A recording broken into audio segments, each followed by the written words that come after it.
calculate at nagtatrabaho talaga ng sukdulan, ito lang talaga ang mga naiipon ko, barya. Ayan, mga barya, may mga tig-ilang papel naman, barya.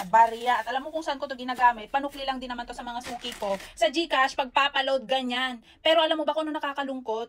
Yung mga tax na kinakaltas dito sa aking pagnenegosyo ng kakarampot, napupunta lang sa mga kurakot, ayan, para sa mga nepo babies, mga pang ano nila. So bakit naman ako mahihiya na i-flex itong mga naipon kong mga barya, di ba? Ganito lang lagayan ko, vault na maliit. Sa kanila, kwarto. Alam mo yon?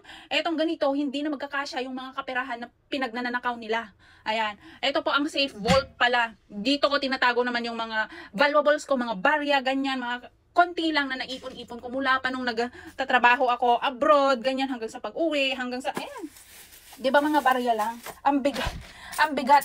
Tapos yung mga nepo babies, baka hindi na nila kilala ang barya. Di ba? Baka hindi na nila nakita na may nag-e-exist palang barya kasi sila, mga milyones, mga puro tig 1,000 siguro yun ang barya nila. Grabe. Tayo mga barya-barya lang. Anyway, so dito inaayos ko nga pala. Ayan, so pinaglalagay ko. Naalala ko lang kasi ang hirap-hirap kong iayos itong vault ko para dito sa mga barya naman na naiipon ko. Samantalang yung mga kurakot na yan, abay mga papel ang mga pinagtatambak sa mga kwarto. Tayo barya. Pero nagpapasalamat pa rin ako dahil itong mga barya na to, galing talaga to sa pinaghirapan ko, dugot, pawis, pinagpupuyatan, walang kain, walang tulog. Buti sa kanila, ang titi. Paano kaya magkaroon ng matibay na sikmura? Paano magkaroon ng walang konsensya? Buti sa kanila, na season na talaga yung pagiging nila. Kurakot, alam mo yun, mga kumain ng masarap na kahit hindi naman kanila yung perang pinambibili nila ng mga kapritsyo nila, mga pinaka-flex nila dyan. Yan, so inaayos ko itong mga barya-barya ko ito dahil ito ay galing sa pinaghirapan ko. Ayan. Panukli ko to para sa mga madalas kasi, ayan, pag may nagpapaload sa akin, puro barya-barya. Barya, kaya napakahalaga sa akin ang barya. Pero para sa mga nepo babies, I'm sure di nila kilala ang barya. Anyway, napaka-safe, ang safe well nga, napaka-tibay para sa mga may tinatago dyan na alam yun na yung mga nag-iipon, kailangan nating mag-ipon. Ayan, kasi wala tayong flood control project, wala tayong mga magulang na contractor. All we have is our, ayan, ang meron lang tayong pagiging hardworking natin. Ayan, so itong mga to, ilalagay ko sa, so ito nga palang safe well na to guys, ayan.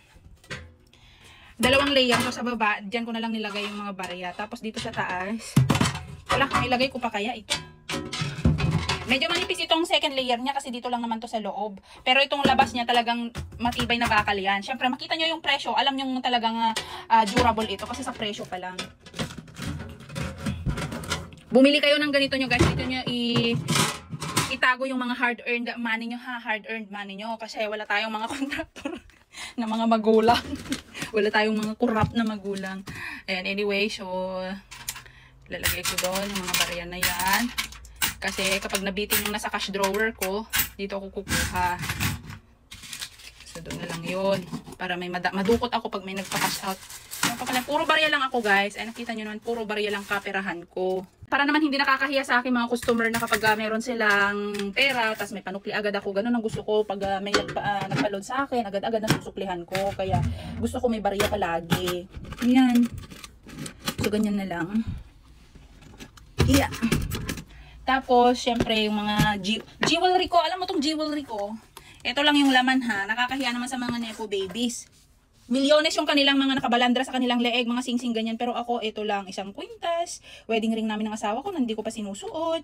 Eh, ganyan lang. Ganyan lang ang jewelry ng mga mahihirap. Pero, kung nepo baby ka at may mga kurap kang magulang, lahat ng daliri mo dapat may ginto, ganun. Para saan nga ba ang ninanakaw ng mga magulang mo kung hindi mo yun ibili? Hindi mo nga pera, diba? Kaya lustayin mo! Mga hinayupak na yan.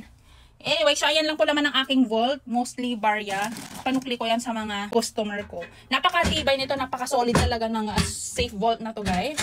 Ayan. Tapos itong lock niya, ganyan.